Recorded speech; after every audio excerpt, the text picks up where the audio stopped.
Bapa kami yang di surga, mohon berkati acara pada malam hari ini, juga pakai mulut hambamu untuk menyampaikan kebenaran ini. Juga semua kami yang mendengar Tuhan, layakkan kami mendengar, sehingga kami boleh mengerti dengan benar. Terima kasih Tuhan. Hanya dalam nama Tuhan Yesus kami berdoa. Amin. Selamat malam, Shalom Bapak Ibu, saudara sekalian. Malam ini kita memasuki kitab Yeremia sesi pertama. Ya, ya, sesi pertama kitab Yeremia eh, kita masih masuki pendahuluannya dulu ya. Baik, kita lanjutkan. Bapak Ibu ingat kita di kitab Yeremia itu adanya di kitab tentang nubuatan di Perjanjian Lama. Ini yang dilingkari nih ya. Yang lalu kan kita bahas soal soal kitab Yesaya. Malam ini Bapak Ibu. Malam ini adalah kitab Yeremia. Ya. Yeremia pasal 1 ayat 1. Inilah perkataan-perkataan Yeremia bin Hilkiah. Bin Hilkiah artinya anaknya Hilkiah. Bin itu anak. Bahasa Arab bin, bahasa yang diserap ke dalam bahasa Indonesia. Bahasa Ibraninya Ben. Ya. Dari keturunan imam yang ada di Anatot di tanah Benyamin. Itu Yeremia 1 ayat 1. Yeremia 36 ayat 4. Jadi Yeremia memanggil Baruk bin Neria. Lalu Baruk menuliskan dalam kitab gulungan itu langsung dari mulut Yeremia segala perkataan yang telah difirmankan Tuhan kepadanya.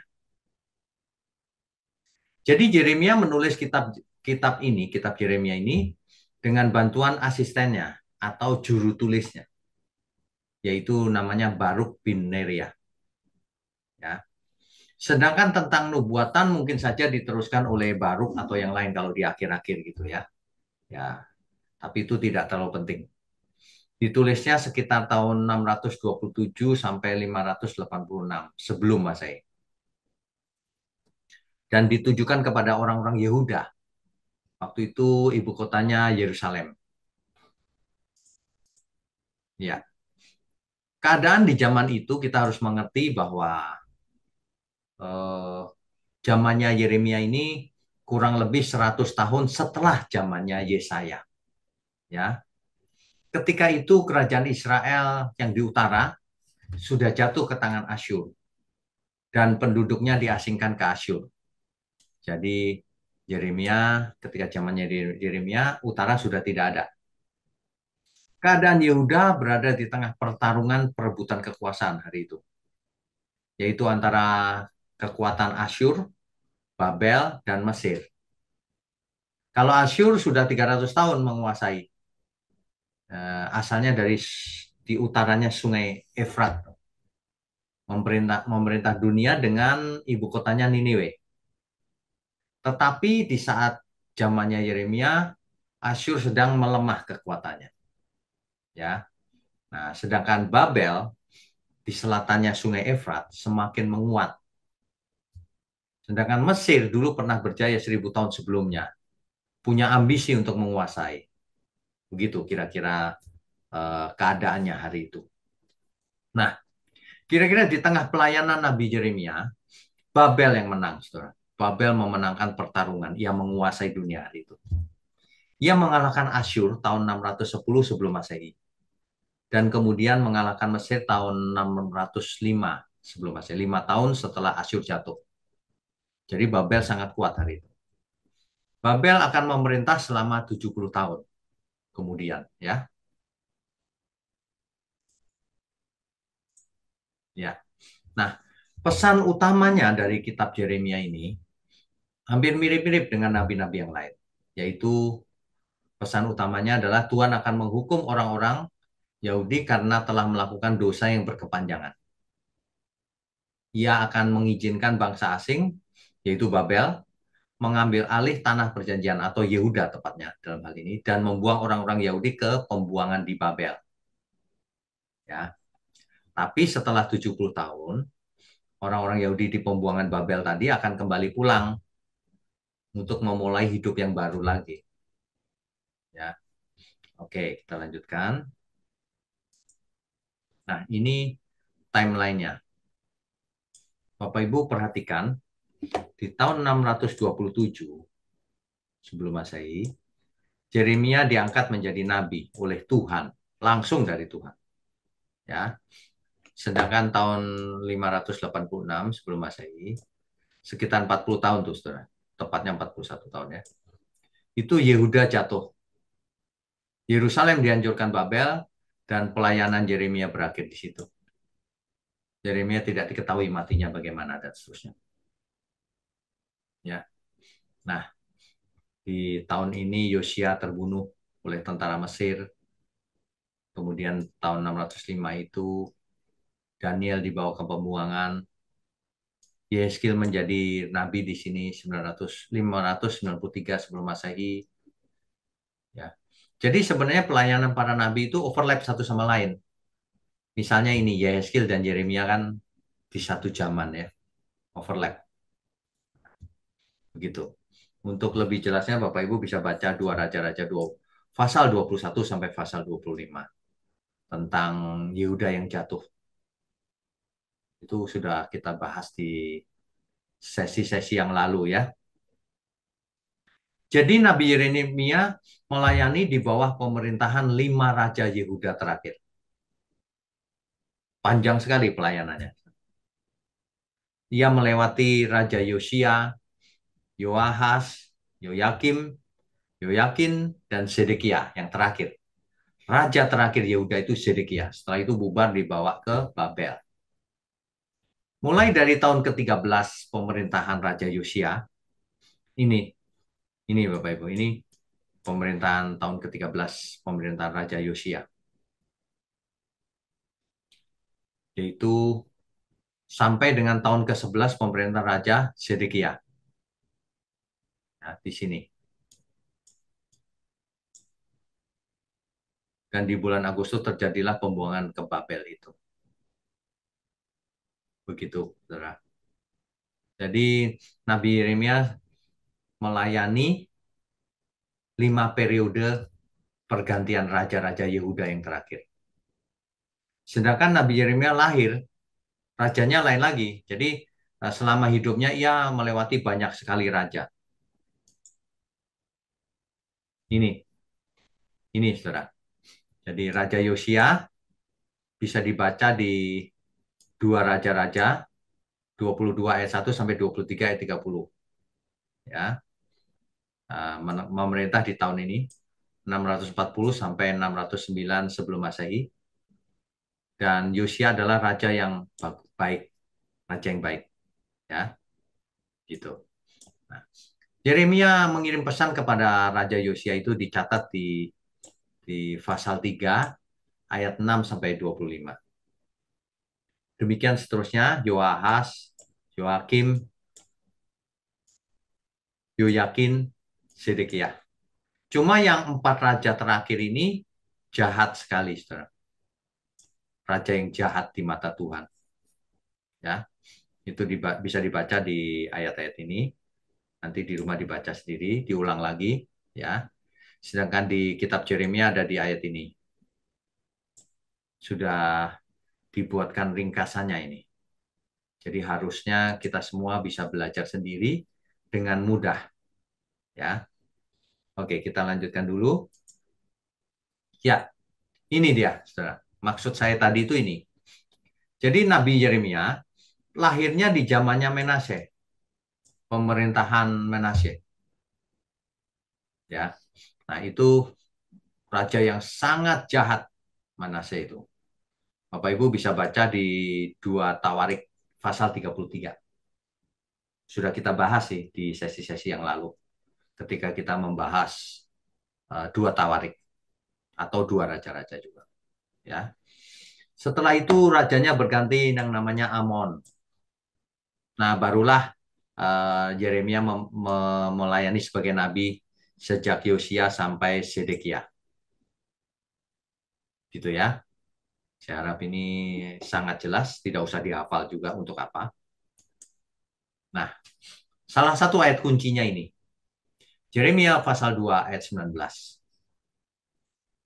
kejahatanmu akan menghajar engkau, dan kemurtatanmu akan menyiksa engkau. Ketahuilah dan lihatlah betapa jahat dan pedihnya engkau meninggalkan Tuhan Allahmu, dan tidak gemetar terhadap aku.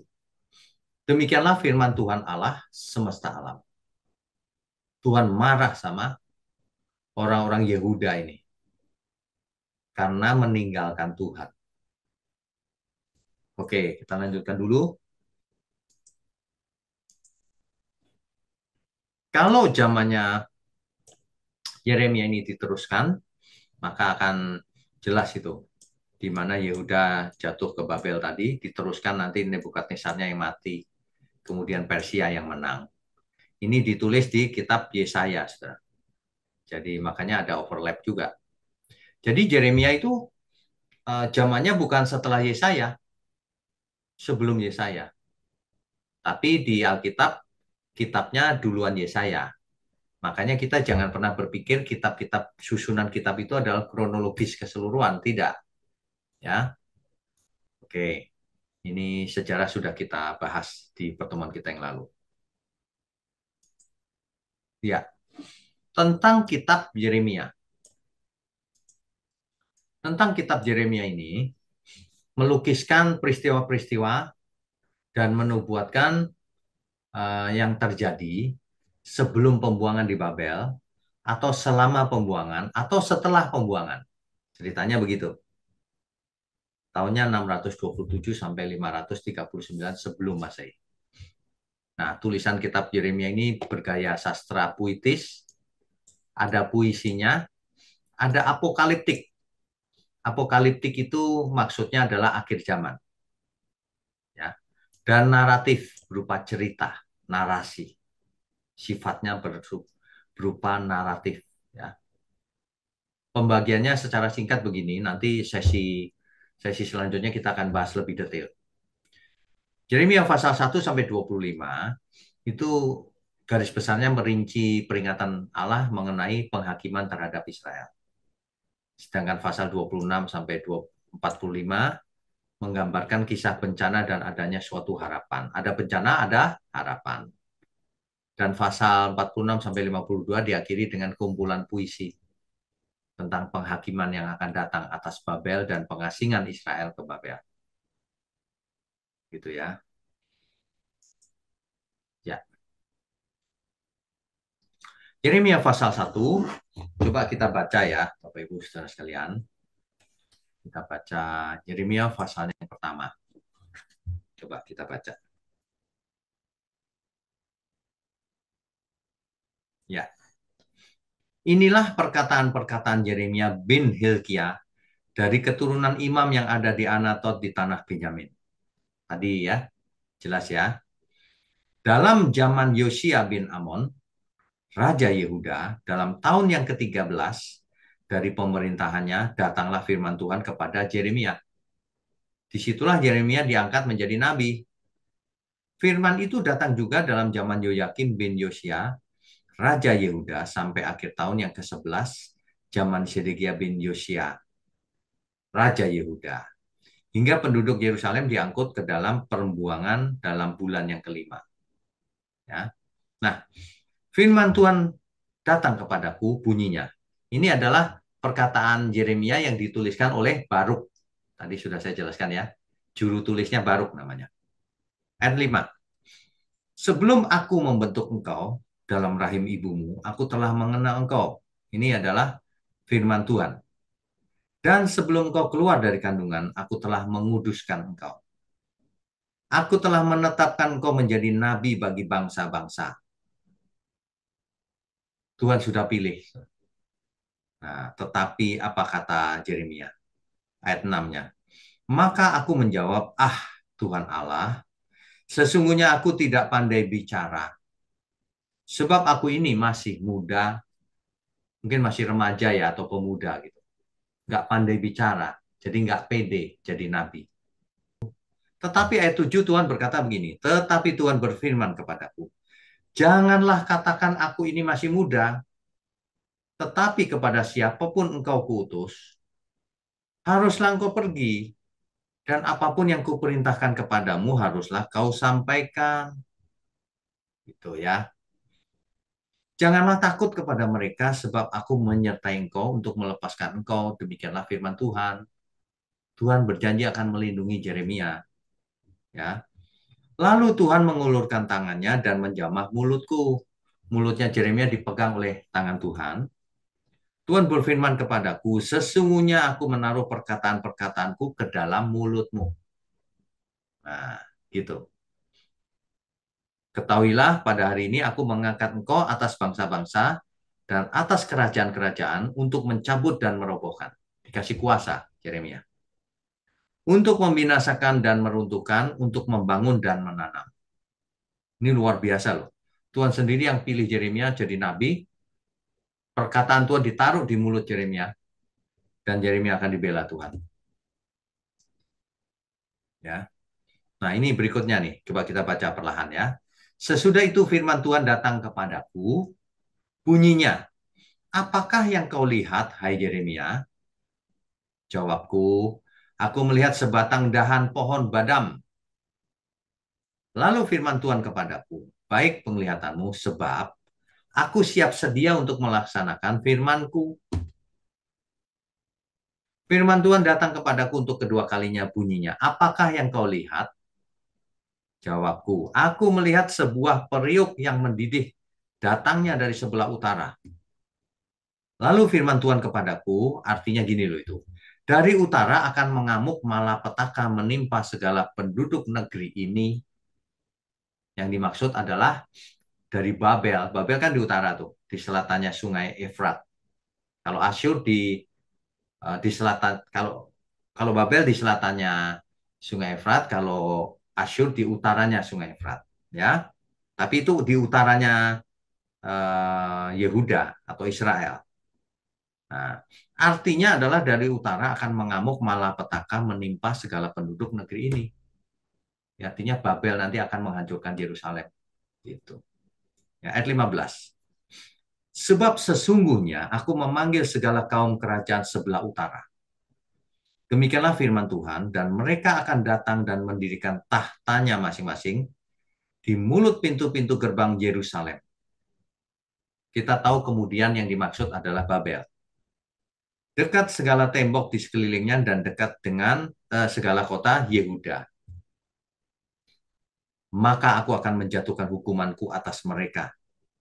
Karena segala kejahatan mereka, sebab mereka telah meninggalkan aku. Nah, rupanya kejahatan orang-orang Yehuda ini atau Yahudi ini adalah meninggalkan Tuhan Allahnya.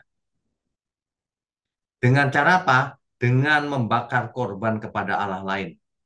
Dan sujud menyembah kepada buatan tangannya sendiri, patung-patung itu. Ayat 17. Tetapi engkau ini, baiklah engkau bersiap, bangkitlah dan sampaikanlah kepada mereka segala yang kuperintahkan kepadamu. Janganlah gentar terhadap mereka, supaya jangan aku menggentarkan engkau di depan mereka. Nah, ayat 18. Mengenai aku, sesungguhnya pada hari ini aku membuat engkau menjadi kota yang berkubu, menjadi tiang besi, dan menjadi tembok tembaga melawan seluruh negeri ini, menentang raja-raja Yehuda dan pemuka-pemukanya, menentang para imamnya dan rakyat negeri ini.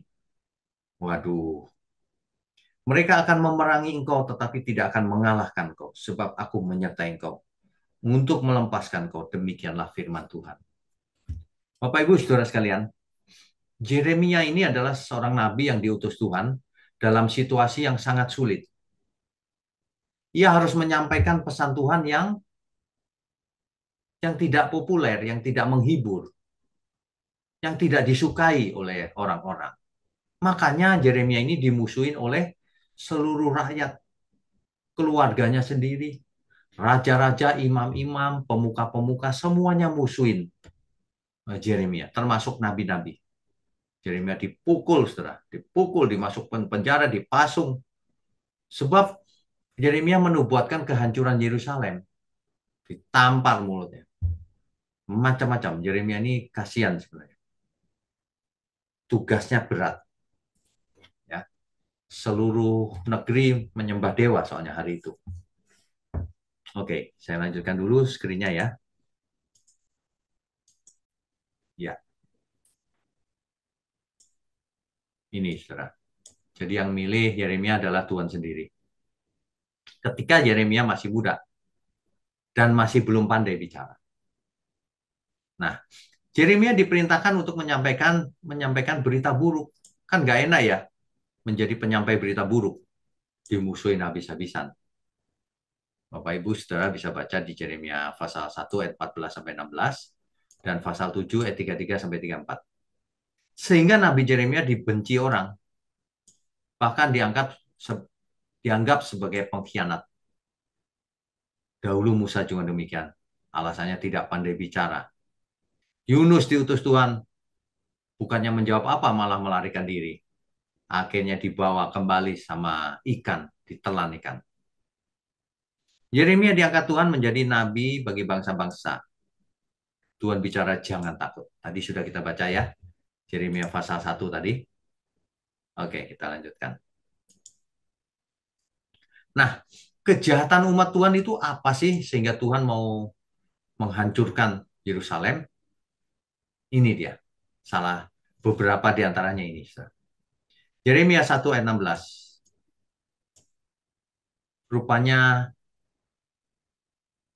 umat Yehuda atau Yahudi ini membakar korban kepada Allah lain dan sujud menyembah kepada buatan tangannya sendiri. Kemudian mereka menukar kemuliaan Tuhan dengan berhala. Coba meninggalkan Tuhan. Yeremia 2 ayat 11 sampai 13. Berhala diibaratkan oleh firman Tuhan sebagai kolam yang bocor. Jadi diisi berapapun airnya sia-sia. Berhala itu sia-sia, saudara. Bahkan kalau kita studi kata, berhala itu, ilil itu artinya memang sia-sia. Gitu ya. Jadi, oke. Jadi umat Tuhan meninggalkan Tuhan dan bersumpah demi yang bukan Allah. Allah lain, Allah kecil. Mereka dianggap berjinah. Berjinah itu karena pergi ke Allah lain. Berpaling hatinya ke Allah lain, ke dewa-dewa lain. Ya. Jadi umat Tuhan menyakiti hati Tuhan dengan menyembah Ratu Surga dan Allah lain. Yang dimaksud dengan Ratu Surga di sini adalah Dewi Bulan, saudara. Astarte namanya. Dewi Bulan itu simbol kesuburan bersama dengan Dewa Baal. Itu simbol kesuburan dewa-dewi Kanaan. Ya, itu bisa dibaca di Yeremia 7 ayat 16 sampai 18. Rupanya mereka menyembah Ratu Surga dan Allah lain. Ya, jadi Yeremia adalah seorang nabi yang tinggal dan bekerja di Yerusalem selama dekade terakhir kerajaan Yehuda bagian selatan. Ya, dia dipanggil sebagai nabi untuk memperingatkan Israel akan konsekuensi buruk dari kelakuan Israel itu. Yehuda itu pelanggaran terhadap perjanjian dengan Allah, melanggar Taurat, sudah menyembah berhala dan tidak adil. Yeremia menubuatkan bahwa kerajaan Babel akan datang untuk menghancurkan Yerusalem dan membawa mereka ke pengasingan, ke pembuangan. Dan ternyata nubuatan itu menjadi kenyataan. Dan Yeremia menyaksikan penghancuran Yerusalem dan pengasingan itu. Itu bisa dibaca juga di dua Raja-Raja, pasal 24 dan 25. Ya.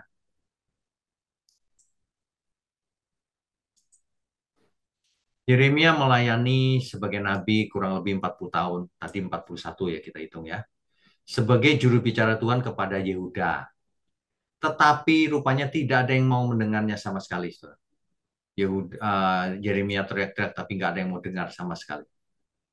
Meskipun Nabi Yeremia terus-menerus menyampaikan peringatan itu. Nggak ada yang mau dengar. Dan dimusuhi.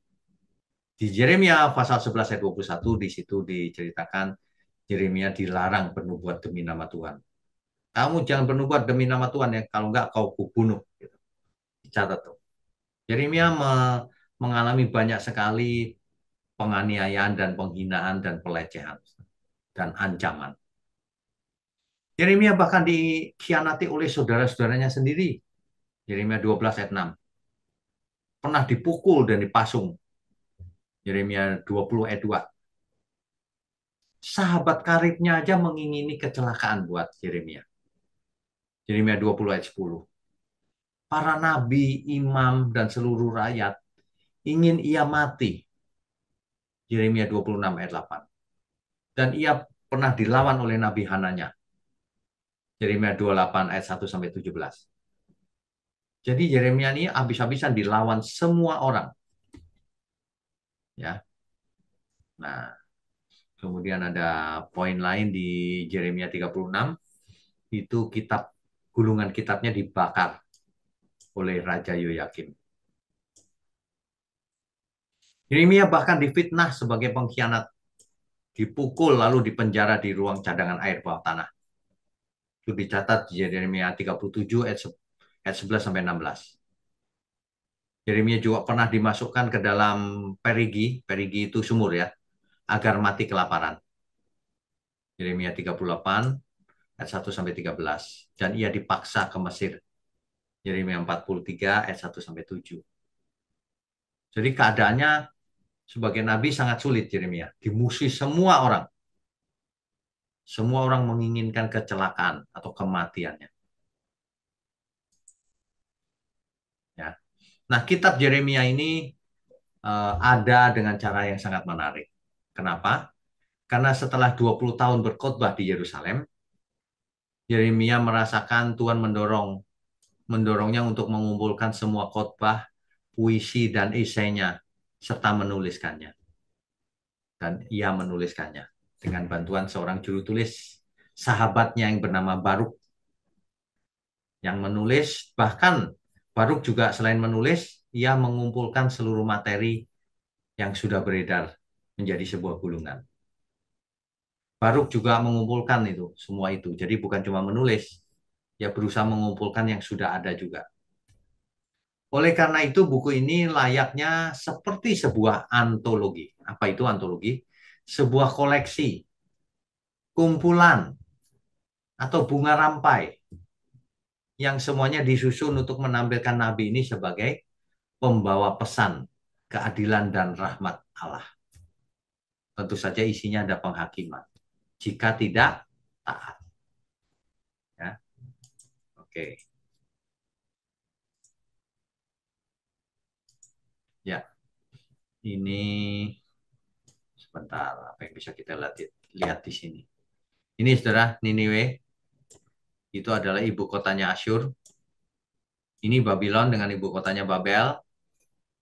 Ya, apalagi ini Israel di sini. Oke, ini peta zaman dahulu, saudara. Ini Mesir dengan Memphis, ya. Dan di sini Gunung Sinai, Yerusalem sekitar sini. Ini Galilea, Danau Galilea. Ini Laut Mati. Ya, Edom di sebelah sini. Israel sebelah sini. Oke, kita lanjutkan ya.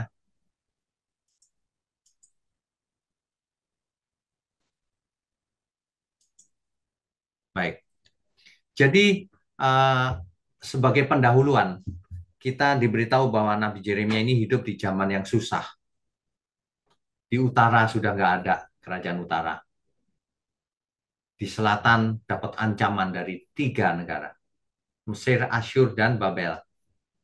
Akhirnya dihancurkan oleh Babel. Orang-orangnya dibawa ke pembuangan. Yeremia menyaksikan hal itu. Di samping itu, Yeremia tugasnya menyampaikan pesan yang tidak enak, yaitu hukuman. Nah, itulah sebabnya ia dimusuhi semua orang. Ia ditampar, dipukul, dipasung, tapi ia terus taat. Itulah luar biasanya Yeremia. Ia menghadapi nabi-nabi palsu. Nanti di pertemuan kita Rabu depan kita akan lihat Nabi-nabi palsu itu, waduh, berani loh bernubuat palsu. Kalau hari ini berani loh orang-orang khotbah sembarangan. Waduh, itu nabi palsu. Yeremia mengatakan, kau akan dibuang 70 tahun baru kembali. Nabi palsu bilang, enggak, 2 tahun saja. 70 tahun itu kelamaan, ditampar. Yeremia dipukul. Semua rakyat juga nggak suka dengar. Ini kok begini bernubuat? Bernubuat bukannya yang baik-baik. Gitu. Padahal mereka lupa, nubuat itu datangnya dari Tuhan, bukan nabinya yang buat-buat supaya enak didengar gitu. Hari ini saya peringatkan semua yang khotbah atau menyampaikan Injil, jangan jadi nabi palsu. Sampaikanlah firman Tuhan apa adanya yang benar. Ya, saya rasa ini sebagai pendahuluan cukup Yeremia, Nabi Yeremia. Kita bisa lanjutkan dengan diskusi dan tanya jawab. Menurut saya sih tidak banyak pertanyaan harusnya ya, masih pendahuluan. Oke, nggak apa-apa. Ibu Mariana, mau tanya apa, Bu? Silakan, Bu. Ya Pak. Pak, eh, kan Yeremia itu disebut weeping prophet ya Pak. Ya, Apa sih nabi yang menangis gitu ya Pak. ya betul. Nah, itu itu penyebabnya tuh selain karena dia melihat betapa tegar tengkuknya bangsa Israel, ada alasan lain nggak ya Pak? Eh, ia melihat hukuman itu begitu memilukan, Bu. Israel, Oh, Israel lenyap dari peta, harus oh iya iya berjuang, iya. ya kan? Di samping itu ia memang sangat menderita, dipukul, dihukum, mau Ya secara dimatiin. fisik ya Pak. Ya, Secara fisik, fisik. fisik. Tapi yang terutama membuat ia meratap adalah itu, Israel terhukum. Yang akan hancur itu ya Pak ya. Ya, umat Tuhan tidak nurut. Nah, Oh ya. nanti setelah kitab Yeremia ini, Nabi Yeremia yang sama menulis kitab ratapan, Oh ya. khusus tentang ratapan. Ya. Nah, itu ceritanya yang ini, tapi ditulis dalam puisi ratapan gitu, Bu. Ya, Ya. Pak, satu lagi ya Pak. boleh. Pak, kalau kita lihat kan ya, Yeremia itu kan bekerja, ya katakanlah bekerja buat Tuhan ya Pak ya, buat Ya, Tuhan sendiri itu yang menyampaikan pesan. ya, Terus kita lihat matinya pun seperti apa tidak dicatat di dalam Alkitab ya Pak ya, ya, nggak jelas maksudnya gitu ya. ya, Terus kalau misalnya saya ini lagi nih, terbersit, berarti Pak memang orang yang melayani Tuhan atau orang yang ditugaskan melayani Tuhan itu sebenarnya tidak berhak atau tidak boleh merasa deserve ya, ya, pantas untuk mendapatkan sesuatu yang seperti yang mereka mau ya Pak ya. ya, Karena saya lihat betul. seperti Yeremia ini matinya pun nggak ketahuan dan hidupnya Ya, pun susah gitu Pak. ya, betul. Gimana Pak pendapat? Ya, jadi begini, ketika seseorang dipakai Tuhan, ia tidak boleh memikirkan kepentingannya sendiri. Hmm. Semuanya harus kepentingan Tuhan. Hmm. Itu tentu saja bukan begini. Nanti Tuhan suruh tinggalin keluargamu, jangan didik anak, bukan itu pasti. Nah, Hmm. semuanya oke, tapi jangan kitanya yang merancang, apa ya istilahnya, ya, membuat suatu standar. Hmm. Ginilah terus terang aja. Misalnya pengkhotbah, nggak boleh pengkhotbah pasang tarif. Kalau ngundang saya tarifnya sekian, mahal nih saya. Oh itu nabi palsu itu pasti. Pasang tarif. Wah itu nggak tahu diri itu namanya. Melayani Tuhan pasang tarif. Hmm. Waduh. Itu ya Pak yang disebut dia merasa deserve ya Pak ya. Ya, Dia deserve itu mencuri mendapatkan kemuliaan sesuatu. Tuhan itu, Bu. Karena semuanya untuk Tuhan, tapi dia curi itu. Oh ya. Contohnya lagi, ketika kita doain orang sembuh, wah hebat aku. Lah itu dia. Hmm. Itu juga tuh. Padahal kuasa Tuhan yang menyembuhkan, bukan kita. Kita hanya jadi alatnya Tuhan. Hmm. Gitu. Ya. Ya, Pembelajaran seumur hidup ya Pak. ya betul, Karena memang tidak mudah. betul. Ya, ya itu aja Pak. Makasih ya Oke. Pak Wiknya. Ya, Tuhan berkati, Bu. Tuhan berkati juga. Berikutnya Pak Kris ya. Silakan. Ya, Halo, Pak. Shalom. Eh, maaf ini karena terakhir saya buka kitab Deuterokanonika itu mungkin 20 tahun yang lalu mungkin. Hmm. Apakah Baruk bin Neria ini sama dengan Baruk yang juga nulis kitab Baruk di Deuterokanonika, Pak? Waduh, saya belum cek, Pak. Tidak bisa jawab. Karena gaya bahasanya agak mirip-mirip, Pak. Mirip-mirip Saya ya. saya soalnya terakhir lihat Deuterokanonika 20 tahun yang lalu kira-kira. Saya juga Cuma lama, Pak, nggak baca itu. iya, saya dulu belikan buat almarhum mama saya. Iya, iya. Sama, Pak. Alkitabnya mama saya juga sudah Iya, lama nggak baca. iya. Persis Terus sama. ini berarti apa? Pak Wiknya utang jawaban ini, Pak, ya. Apa itu? Yang baru gitu, Pak. Iya, iya. Itu Sama atau nanti enggak? harus diperiksa dulu. Ada lagi, Pak. Yeremia 1 tadi saya lupa ayat keberapa waktu saya baca itu beberapa kali seolah-olah kayak kan Tuhan lihat apa yang engkau lihat Yeremia tangkai buah Ya, badam apa itu kalau tidak salah. ya, Nah, ya. saya terus setelah itu kan Tuhan bilang baik yang kau lihat itu karena aku apa bersedia apa untuk melaksanakan apa Firmanku. titahku ya Ya, firmanku itu soalnya kadang-kadang kan untuk bagian orang beda Pak. Ada yang seperti itu, ada yang merasa seolah-olah seperti itu. Padahal kan kalau saya sih nangkapnya dari Yeremia pasal 1 tadi waktu Yeremia ditanya engkau melihat apa itu sebetulnya kan kalau hukuman yang diterima Yehuda ini kan sudah disebutkan waktu kutuk dan berkat waktu hukum Taurat sebetulnya Pak. betul, betul. Jadi terbuang dan jadi memang saya sih nangkep memang ini nubuatan yang disampaikan lewat Yeremia tapi sebetulnya saya juga nangkep waktu Tuhan bilang aku siap untuk melaksanakan firmanku itu ya sebetulnya eh, jadi bukan Allah yang ada moodnya, ada emosinya, ada kayak gemes atau apa ya kita nangkep dari gaya bahasa penulisan kitabnya memang ada itunya cuma sebetulnya kan ini sudah ketetapan yang sudah di-establish jauh sebelum ada pelanggaran ini sebetulnya Pak. Jadi ini kan konsekuensi yang sebetulnya harus terjadi. M- Eh, Menurut menurut saya nggak ya, begitu, Pak. Menurut saya nggak gitu, Pak. gimana Pak? Jadi Ya, yang namanya nubuatan itu tidak harus terjadi. ya, Nubuatan itu ada kondisinya. Misalnya, ya, kalau kamu hmm, taat, itu nggak terjadi. Nah, karena ya. otot ya terjadi sesuai nubuatan gitu. Jadi Ada di satu contoh, Pak. Nanti ya, kapan sesi keberapa? Ada satu hmm, contoh nubuatan di Alkitab itu nggak jadi. Kenapa? Karena ada perubahan. Gitu. ya. Nah, ini Sebetulnya bangsa Israel saya yakin bukan ditakdirkan supaya Tegak Tenggung. Enggak, memang mereka melawan Tegak Tenggung ya dihukum.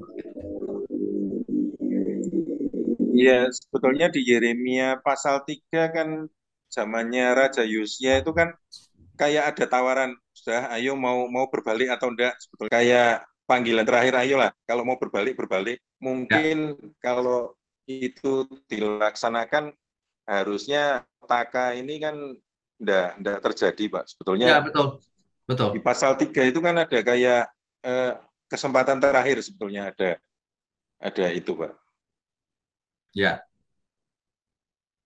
ya. cuma Lalu eh, Tuhan selalu membuat suatu pilihan sebenarnya. iya ya Hmm, cuma masalahnya kan dengan apa kalau orang nangkep bahwa Tuhan itu ada unsur pemarah atau apa dengan membaca kitab Yeremia ini sebetulnya paradigma yang sama juga dipakai untuk teologi kemakmuran, Pak. Cuma hmm. Pak Wiknya tahu maksud saya, Pak. Kayak dua sisi koin itu loh, Pak. Ya, ya, Karena orang karena orang lihat oh ini ada Tuhan yang moodnya pemarah, oh, ini berarti di baliknya itu ada yang itu. Jadi kadang-kadang kita ini kan kalau tidak baca Alkitab secara kontekstual seperti yang Pak Wiknya sering ajarkan ke kami ini kan bahayanya kalau kita terlalu terhanyut dengan apa hal-hal di luar konteks di kitab Ya, Yeremia ini kan kadang-kadang akhirnya justru jadi pembenaran seperti untuk teologi kemakmuran itu, Pak. ya. Nah, kalau Nanti menurut Pak Wid. melesetnya bisa kemana-mana, Pak. Iya, iya. Terus pertanyaan terakhir, Pak. Yeremia 3 ayat 16 itu menyatakan bahwa ini saya bacakan, apabila pada masa itu kamu bertambah banyak dan beranak cucu di negeri ini, demikianlah firman Tuhan, maka orang tidak lagi akan berbicara tentang tabut perjanjian Tuhan, itu tidak lagi timbul dalam hati dan tidak lagi akan diingat orang, orang tidak lagi akan mencarinya atau membuatnya kembali. Memang di zaman Raja Yosia ini kan gulungan kitab Taurat ditemukan kembali dan Bait Allah direnovasi, Pak. Betul. Tapi sama Berhala-berhala bahkan sekali, dihancurin, Pak. ya, tapi sama sekali kan tidak dibahas tentang tabut, Pak. Jadi saya waktu baca di Yeremia 3 ayat 16 ini saya jadi kepikiran, ini berarti sejak zamannya Raja Yosia tabut perjanjian itu sudah tidak ada di Pak. Menurut Pak Wignya gimana? Dengan dasar ini ayat Yeremia 3 ayat 16 itu tadi. Ini ini bisa juga berupa ini, Pak, berupa nubuatan, Pak. Sebab bait Allah ada Ya, itu di zamannya Tuhan Yesus kan masih ada, Pak, bait Allah. ya, tapi Masih tabut ada tabut perjanjian, perjanjian. ya, tabut perjanjiannya saya dari baca Yeremia 3:16 ini saya mikir apa jangan-jangan itu tabut perjanjian bukan diambil orang Babel tapi memang sudah ada di Bait Allah sejak ini zaman raja itu, Pak. Menurut saya, Kira-kira menurut saya ada, Pak. Ini nubuatan nih, Pak. Ini nubuatan. Apabila pada masa itu ya. nanti, gitu kan? Dia ngomongnya kan nanti. Hmm, Nah, ini nubuatan yang ini. Jadi itu ya. tabut perjanjian itu sudah nggak perlu lagi. Gitu. Ya, Nanti. ya, ya. Nah, kapan? Nanti di sesi keberapa saya akan cerita Jeremia, nubuatan Jeremia yang tentang Taurat sudah selesai. Aku akan menaruh Ya. Tauratku di akal budimu. Nah, itu perjanjian baru tuh. Aku akan membuat Ya. perjanjian yang baru. Ya, gitu nanti. Nanti lahirnya perjanjian baru itu dinubuatkan oleh Nabi Jeremia ini nanti. Nanti di sesi Ya. keberapa ada. Ya, Gitu. Pak, itu saja saya pertanyaan Oh, saya. oke Terima ya. kasih, Pak. Tuhan Terima berkati. kasih. Berikutnya Pak Yaman, silakan. Shalom, selamat malam Pak. Belum, selamat malam. Kalau kita lihat tadi di pemerintahan perjanjian lama ini pada umumnya ada tiga yang mempunyai posisi strategis, raja, nabi, sama imam. Betul. Nah, kemudian di antara ketiga ini, apakah ada suatu sistem ya kalau di istilah pemerintahan sekarang ada istilah KIS, koordinasi, integrasi, simplifikasi, dan sinkronisasi, kira-kira gitu Pak kan? Ya, ya.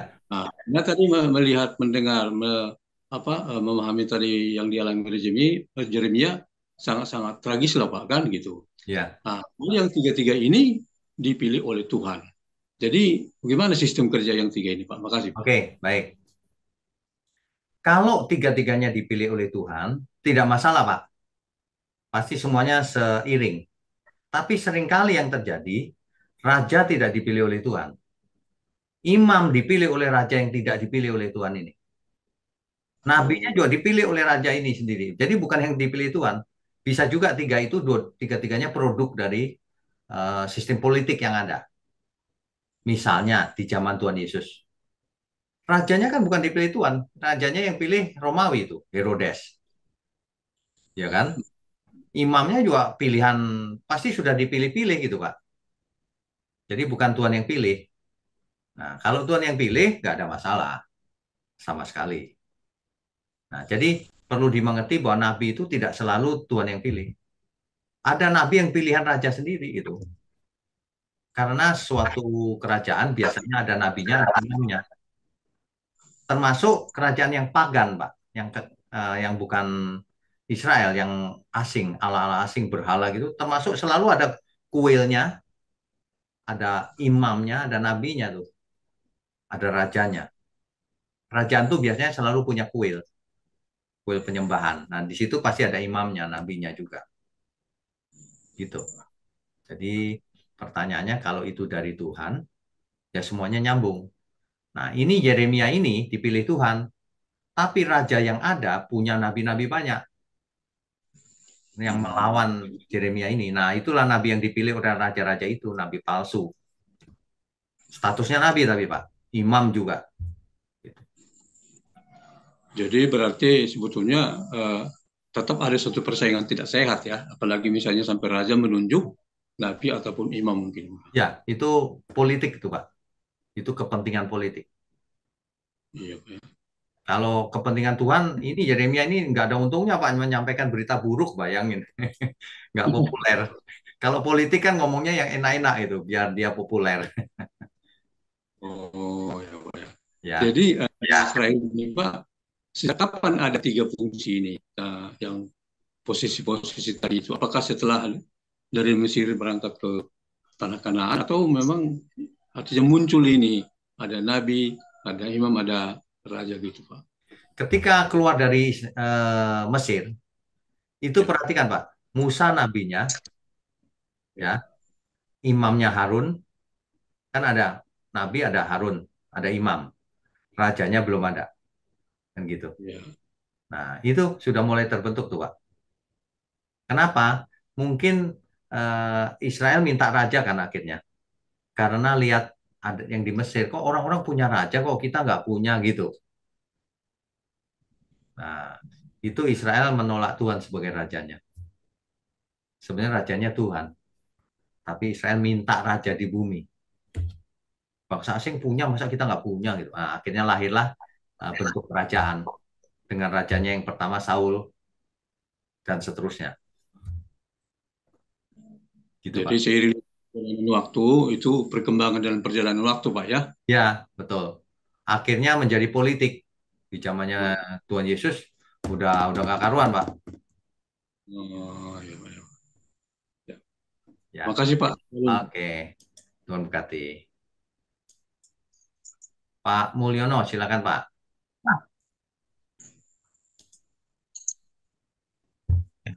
Malam Pak Wigya. Selamat malam. Pak, saya mau tanya tentang timeline tadi, Pak. Oh Di, ya, di timeline itu kan eh, Yeremia kan lahir waktu zamannya Manasye kan, Pak. betul, Terus dia menjadi nabi di zamannya Yosia kan gitu ya. betul. Nah, pada waktu zaman Yosia itu kan memang Bait Allah didirikan terus berhala-berhala kan ditiadakan. Dia Ya, termasuk raja yang baik kan gitu. ya, Nah, betul. terus Yeremia malah menubuatkan hal-hal yang nggak baik kan seperti petaka macam-macam itu, Pak. Ya, Kok bisa gitu, Pak?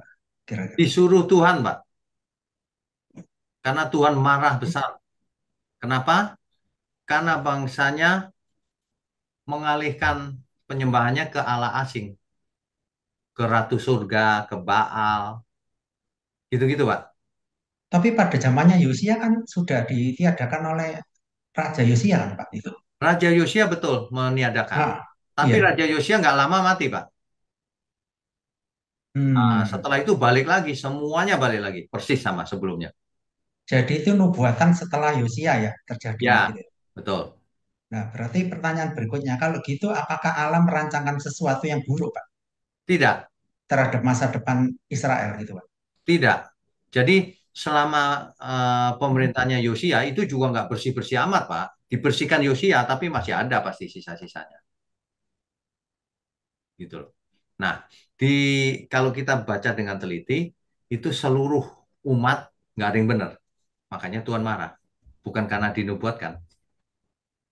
Memang nggak benar mereka. Bukan Tuhan yang merencanakan nanti orang-orang itu nggak benar. Bukan. Iya, iya. Gitu. Oh. Tuhan nggak pernah, Pak, merancang nanti dia kubuat jahat. Nggak pernah. Nggak pernah. Tapi di nubuatan kok bicara seperti itu ya? Seakan-akan itu kehendak Tuhan nanti berikutnya nih setelah Yosia. Baik. Nubuatan itu terjadi kalau kondisi itu terpenuhi. Kalau Hmm. ternyata bertobat ya nggak jadi nubuatannya. Hmm. Nanti suatu hari saya akan bahas. Ya, Ini contoh nubuatan yang nggak jadi nih. Kenapa? Oh, rupanya kondisinya nggak terpenuhi. Orangnya bertobat misalnya gitu. hmm, ya. Jadi ada kemungkinan kondisinya bisa lain gitu ya Pak ya. Ya, Kalau tergantung memang kondisi. ya, Kalau kondisinya terpenuhi ya nubuat itu jalan terus. Gitu. ya. Ya udah itu aja Pak Wiknya. Itu aja. Oke. Ya, makasih Pak. Ya, Tuhan berkati. Eh, berikutnya siapa ini? Ibu Stefani. Stefani. Iya, ya selamat malam Pak. Selamat malam. Ya Silakan. saya mau tanya waktu zamannya Yeremia ini kalau gitu fungsinya imam apa ya Pak? Kenapa kok rakyat Israel nyembah berhala lain kok diam-diam kok ndak negur gitu ya imamnya apa? Kok seakan-akan imam-imam waktu itu kok hanya sekedar formalitas saja sebagai imam ya? Kenapa kok rakyatnya nggak ditegur gitu kalau nyembah berhala lain ya Pak? Oke, baik. Imam itu adalah jabatan. Imam apa? Bisa juga imamnya itu imam berhala itu. Jadi menyembah berhala semuanya. Oh. Sama seperti gini loh. Suku Lewi itu jadi imam.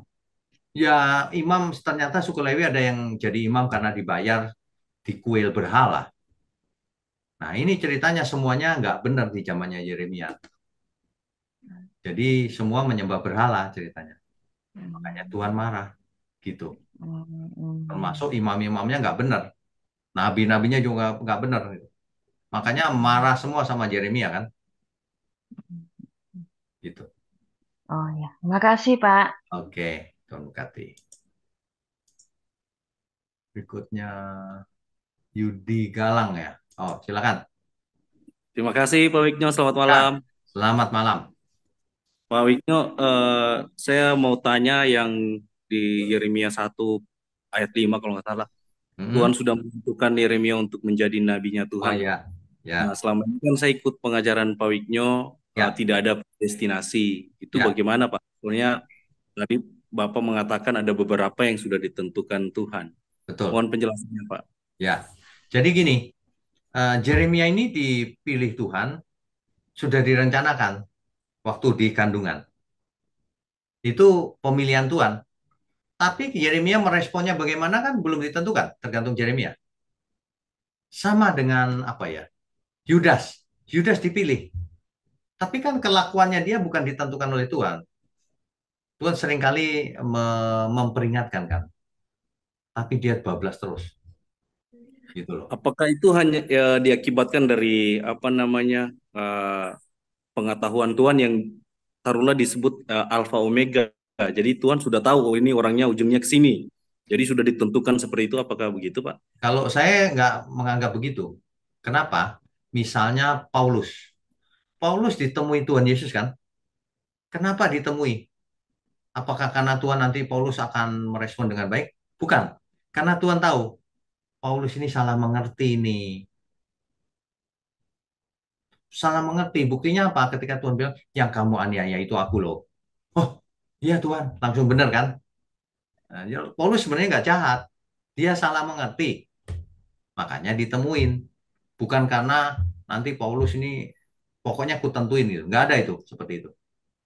Jadi bukan karena kemahakuasaan Tuhan yang sebutlah Tuhan sudah melihat dari awal sampai akhir kemudian oh ini orang ini cocok nih untuk jadi peran Yudas gitu atau bukan Oke, ya? oke. Itu kalau asumsinya seperti itu, maka semuanya jadi sandiwara. Tuhan sudah tahu Oh iya. semua nih. Iya. Jadi milih pun berdasarkan cerita yang Tuhan sudah tahu gitu. Wah, nggak begitu. Oh iya, Kenapa? iya, iya. Karena ada penghakiman, ada tabur tuai. Jadi kalau ada tabur tuai, ada penghakiman, pasti ada kehendak bebas, pasti tidak ditentukan Tuhan respon kita. Makanya kita mau taat atau tidak kan Tuhan nggak tentukan. Tuhan cuma kasih tahu bertobatlah kau. Ya, Jadi cerita di ujungnya pun belum bisa ditentukan ya, Pak? belum. Tapi kalau Tuhan mau memilih, misalnya Hmm. Jeremia ini, ya bisa dong. Ya dipilih, aku udah pilih kamu loh sebelum kamu lahir. Nah setelah itu Yeremia mau taat mau enggak kan cerita beda. Buktinya apa? Yeremia waktu ditunjuk pertama kali, jangan Tuhan, aku masih kecil, masih muda, nggak pinter ngomong Ya. lagi. Nah itu buktinya, ya kan terjadi dialog kan. Berarti itu bukan Siap. sandiwara, gitu loh. Oh, iya. Nah, praktisnya Iya. begini, Ya. apakah kita ini sandiwara? Ya enggak, wong kita mau taat mau enggak tergantung kita sendiri. Tapi firman Tuhan kasih petunjuknya, gitu. Ya, kalau Nanti kita lanjut. berpikirnya dari Ya. sisi sana, nanti ruwet, nggak nyambung. Nanti ujungnya akhirnya jadi sandiwara. Iya sih, Pak. Iya. Penghakimannya juga sandiwara. Ngapain Tuhan hakim? Tuhan udah tahu. Ayo, Tahu. ya kan? Betul. Ngapain Tuhan senang kalau seseorang mengasihi dia? Oh ya, malaikat bertepuk tangan. Ngapain? Udah tahu. Oh, Tuhan yang tentukan.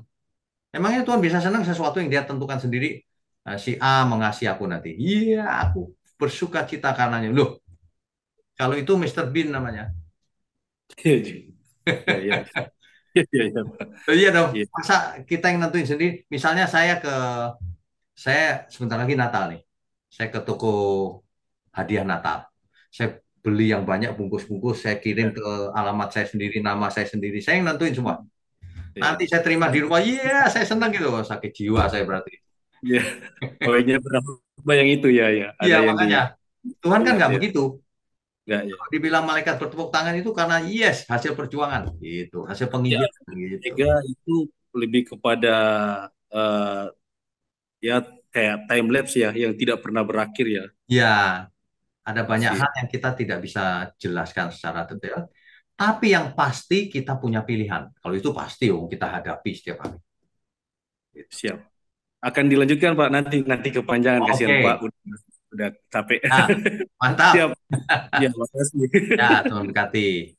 Tuhan berkati. Nah, terakhir ya, Ibu Meme. Silakan, Bu. Bu Meme, suaranya tidak ada. Kenapa ya? Aduh, sudah 2 kali nih tidak ada suara. Pakai ini aja, pakai bahasa isyarat. Ah, itu kali apa? Mic-nya, Bu Meme. Yang di laptopnya atau komputernya nggak ada mic. Nggak ada ya. Waduh, nggak ada suara, Bu Meme. Ya sudah, lain kali lagi ya. Nah, oke, Tuhan berkati. Ah, berikutnya Ibu Esther Linda, silakan.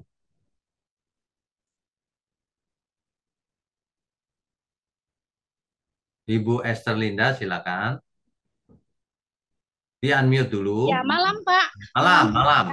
Ya. Ini Pak, yang tadi Bapak baca Yeremia kan Bapak bilang sebagai hamba Tuhan harus memberitakan kebenaran ya Pak ya. Ya. Nah itu berarti zaman dulu aja udah terjadi ya Pak ya. Ya. Sampai sekarang ya Pak ya. Dia nggak mau, seperti yang Bapak bilang, domba-dombanya senengnya mendengarnya yang di telinga yang enak dan yang di hati gitu ya Pak ya. Ya, betul. Nah, setelah saya dengar dari Bapak bilang Yeremia seperti itu Pak, ternyata benar Bapak. Tapi jarang ada orang yang mau memberitakan seperti Pak Eratus, Pak Wisyo itu tentang yang benar-benar akan celaka ya celaka gitu loh. Tapi kan mereka nggak suka, malah membenci pendeta yang seperti Bapak gitu loh Pak. Nah yang saya mau tanya Pak, kan mereka nih pendeta ini baca Pak Alkitab. Seharusnya mereka tahu dong Pak. Kenapa ya Pak? Kok mereka tuh nggak memikirkan bahwa Tuhan itu ngomong itu bicara apa adanya loh Pak gitu loh. Sedangkan yang dari aliran Bapak nih sama Pak Eratus ini kan berbicaranya benar-benar kalau boleh dibilang tuh seperti kayak mereka tuh menghakimin mereka. Cuman saya bingung Pak, mereka kan belajar baca, tapi kok istilahnya bukan saya ngomong sombong, saya aja mengerti gitu loh Pak sebagai orang awam. Gimana tuh Pak jelasin? Mengerti. Yang pertama, tidak semua mereka baca. Kalau mereka baca pasti nggak begitu. Buktinya apa? Ketika saya mengatakan hukum Taurat dibatalkan, mereka ngotot. Mana ada ayatnya loh? Ada ayatnya kok nggak tahu. Artinya mereka nggak baca. Kelompok kedua, mereka baca, tapi mereka nggak mau. Mereka pilih ayat-ayat yang enak-enak saja. Nah itu nabi palsu itu. Itu nabi palsu. Dari dulu sampai sekarang begitu, sama aja. Dulu Yeremia ditampar habis. Sekarang saya dibully di internet. Nggak masalah. Memang begitu. Dari Tapi, dulu Pak, memang sudah begitu. Sebentar Pak, tapi kan dia juga baca tuh apa bahwa si orang itu yang maksudnya Tuhan itu marah. Kan dia tahu tuh Pak bahwa si Yeremia itu ditampar itu kan artinya kan dia kan tidak mau mendengar yang jelek-jelek kan ya Pak ya. Oh Tapi kan ya. itu Nah, tapi mereka pengertiannya nggak ada hubungan Yeremia sama hari ini. Kan gitu. Mereka pikir anak Allah jadi dapat berkat pokoknya. Hidup enak-enak aja gitu. Anak raja. Teologi kemakmuran itu. sebenarnya kalau mereka menyadarin semua itu ya Pak ya, banyak loh Pak orang yang diselamatkan Pak. Kalau mereka punya hati yang takut akan Tuhan gitu loh Pak. Nggak berani gitu sembarangan yang Bapak bilang tadi itu pasang target lah gitu kan ya Pak ya. Kalau Ya. bicara nanti kamu saya doain deh, pokoknya tenang aja begini-begini. Kan istilahnya mereka menganggap datang kepada Yesus itu selalu baik, sedangkan saya aja merasakan ikut Yesus itu perlu perjuangan, Ya. perlu mematikan manusia lama kita. Kadang Ya. saya sendiri baru tahu nih setelah saya ngikutin pelajaran Bapak. Yang saya tanya Pak, sekolah pendeta itu berapa tahun? Masa mereka enggak benar-benar mengerti sih Pak? Ayo, begitu Pak. Sampai Sekolah mereka enggak. lama loh Bu, 4 tahun S1-nya. S2 2 tahun, S3 3 tahun. Ya, tapi faktanya begitu. Kalau secara teori masa sih nggak ngerti? Nah, faktanya begitu. Ya, kita Jadi, tahu sebabnya jadi kenapa begitu. Ya itu tadi sebabnya salah satu pasti. Satu nggak baca dengan lengkap. Kedua mau pilih-pilih yang enak-enak saja. Yang ketiga orientasinya uang.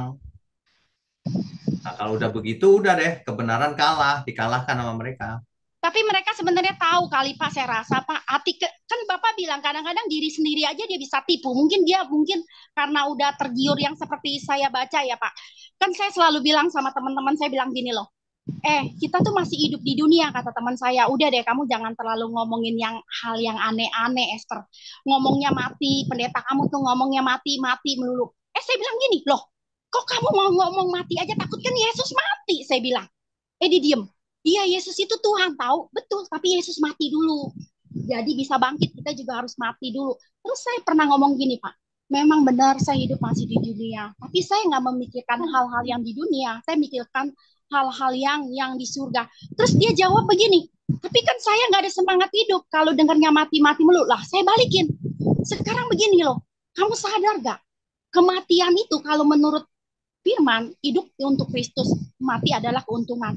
Saya udah membiasakan diri, buat saya itu kematian. Kematian bukan hal yang menakutkan. Nah, yang teman saya bilang begini, saya sih nggak mau deh katanya, nggak semangat hidup saya kalau ngomongin soal kematian. Nah, itu lupa yang mereka sampai saat ini nggak mau nerima yang pembicaraan Bapak itu seolah-olah tuh kita tuh udah pengen mendekat kematian. Padahal kan saya bilang kematian itu kan bukan kematian jasmani, maksudnya matiin manusia lama kita. Mana bisa dia bilang tuh gitu Pak. Bingung saya. Ya, karena nggak ngerti ngotot terus. Nah, biasanya orang nggak ngerti itu ngotot terus. Mestinya yang benar belajar dulu. Gitu. Tapi orang nggak mau belajar, ngototnya lebih duluan, ngeyelnya. Sama yang sekolah teologi juga sama, ngeyel makin kencang dia. Padahal nggak ngerti. Gitu, Bu. Nah, apa-apa, yang penting Ibu sampaikan, bagikan aja kebenaran. Orang mau nggak mau itu pilihan mereka. Ya. Saya kan udah bilang sama Tuhan, Tuhan saya komitmen apapun yang penting saya Tuhan berkenan. Saya kirim, kalaupun mereka nggak nerima, tapi suatu saat saya yakin kok Pak, suatu saat pasti mereka akan mendengar renungan maupun khotbah yang saya kirim. Ya. Saya percayakan, yang penting kan Tuhan lihat ketulusan saya Pak. Ya, betul. Oke. Terima kasih Pak, Tuhan berkati. Ya, Tuhan berkati. Baik, Bapak Ibu sekalian, kita selesaikan malam ini. Mari kita berdoa. Bapa yang di surga, terima kasih untuk online Bible Study malam ini. Biarlah kami boleh belajar dari Nabi Yeremia yang Engkau utus Tuhan. Meskipun pesan yang disampaikan tidak populer, tidak menyenangkan telinga, tapi Nabi Yeremia taat menyampaikannya terus. Kami mau taat seturut perintah Tuhan. Semua kami, Tuhan. Terima kasih untuk kebenaran ini. Kami juga berdoa untuk tangan-tangan yang mendukung pekerjaan-Mu, Engkau berkati juga. Juga semua yang mendengar kebenaran ini lewat online. Terima kasih Tuhan.